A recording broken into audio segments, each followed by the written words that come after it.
DBG, Book 6, Chapter 15. Caesar started 13 saying that there are two types of people. One is the Druids, the other one is the Knights. So here he talks about the other types. Alterum genus, neuter singular, agreeing with each other. The other class is of the Knights, genitive possessive. Those, quum, when there is need and any war, aliquod bellum, occurs, which before the advent of Caesar used to happen nearly every year, quotanis ablative of time within which. They, oops. There we go. Sorry about that. So notice Caesar, he's saying, hey, before I came here, they used to fight every year. Now they don't. So that they themselves carry the injuries. This is the result clause, I guess. Or that they pulserant repel those injuries having been brought in. All are engaged in war. And as every one of them is very much distinguished by birth and by means, they're rich, thusly each one has a great number, object phrase, of ambactos, followers and clients around them. They have known that this one gratiam et result, favor, thanks, or obligation and power. So let's go back through it again here. When there is need and when any war occurs, which before the advent of Caesar was accustomed to happen virtually every year, so that in complement clause, it's just like so it's a result clause, that they themselves carry the injuries. So these are the guys who fight the injuries, or they repel those injuries having been brought on. So injurias, probably the injuries of war to others, so that these guys stand in the way of the enemies. All are engaged in war. And as, insomuch as, I think this is a relative adverb clause, as every one of them is very distinguishedly noted by birth and means, thusly, he has a great number of retainers. So these are those serfs that have sold themselves into near chattel slavery with them. He has all these followers and clients around him. They have known this one pleasing way, result, favor, and power. So all the knights are as the Roman knights started off as, were engaged in war. There's no senatorial class. These are merely the equestrian class without the benefit of commerce. So kind of a proto-equestrian class. We'll see you in Chapter 6. Kaiser de Bello Gallico, Book 6, Chapter 16. Omnis natio, subject phrase, the whole nation of the Gauls is ad modum, adverbial use, very much given. Now, has been given, I think, is a better way, but is given is like is divisa est, is divided in the beginning. So I think is given to religion, to sacred things. And on account of this cause, they are greatly affected, those who are greatly affected by ablative cause, by grave diseases, and who are engaged in wars or battles, proelium war battles, and dangers Either they sacrifice men for victims, or they vow that they will sacrifice, understood them. Indirect statement clause after vow, say is the accusative subject phrase, emolutoros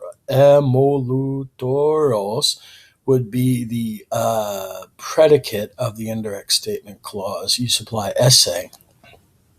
And they takes the ablative as the object phrase. The Druids as performers, predicative here, to these sacrifices, because they think unless the life of a man is given, this is an indirect question clause, for the life of a man, the divine will of the immortal gods would not be able to otherwise be placated.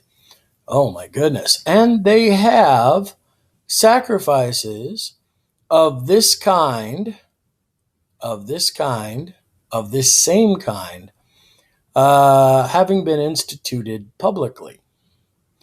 Others have images, oh my goodness, of a vast magnitude. So, in other words, others have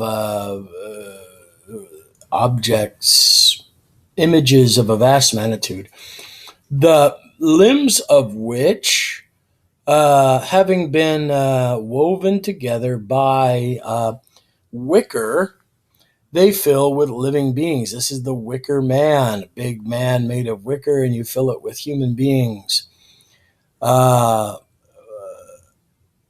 So therefore, which, having been set on fire, the men are killed by having been surrounded by flames. Oh, immolation. They think that supplicia, punishments or offerings of these kind, which might be taken in theft or in robbery or in any culpable act, are more acceptable to the immortals. All right? So therefore, they consider, ooh, that's pretty cool. Dative here, reference, as always, to the immortal gods. But when a supply of this kind is lacking, when they don't have enough thieves, even then they descend to the sacrifices of the innocent. Oh my goodness. Let's go back through this.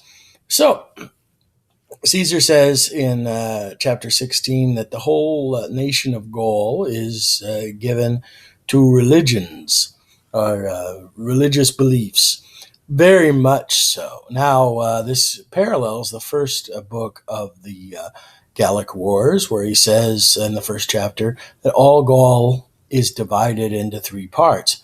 He's saying all Gaul is not only divided into three parts, but they're also all given to religious beliefs. And on account of this cause, those who are affected by serious diseases, who are engaged in battles and in dangers. So therefore, if you've got a problem, you need to sacrifice some men for victims. Oh my goodness. Or they vow that they would sacrifice them. Now, it could be that they would sacrifice themselves. I don't know about that one. It's a tough one. So that they're going to burn, immolate, nice word, burn, sacrifice by burnt offering for men, for victims, or that they would going to do it. If I don't have it, I'm going to promise them to do it.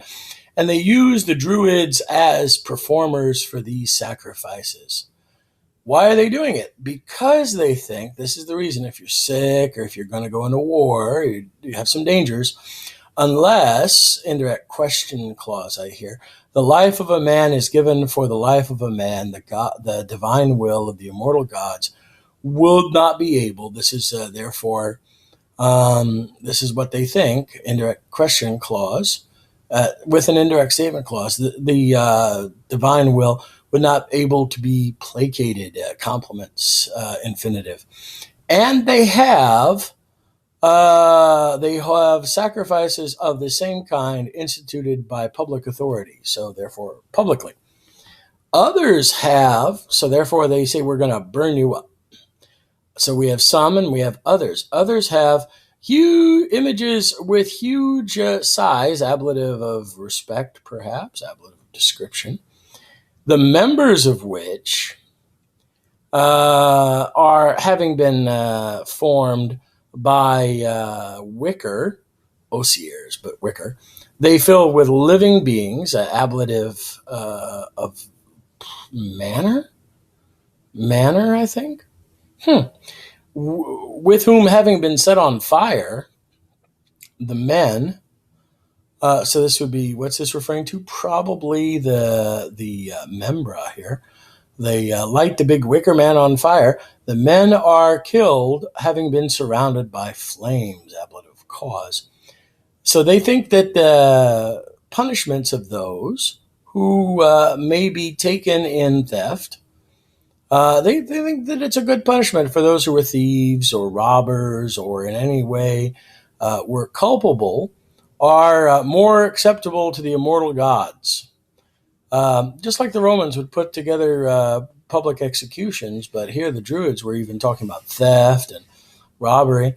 And when a supply of this sort of robbers were lacking, they even also descend to the sacrifices of the innocent. Well, Caesar gives a nice description here, very bloody, very fiery, very graphic, and one that was sure to make his Roman counterparts very happy that Caesar has taken care of things, because, they used to be in war all the time and they used to sacrifice people, and well, the Romans don't do that. Actually, the Romans did that quite a lot. There's a fair number of human sacrifices found later in the reign of Augustus. So it's oftentimes very similar, given as an example, comparison and contrast. But oftentimes you see that the Romans aren't that far from the Gauls as they would like to think they are. Next chapter, chapter 17.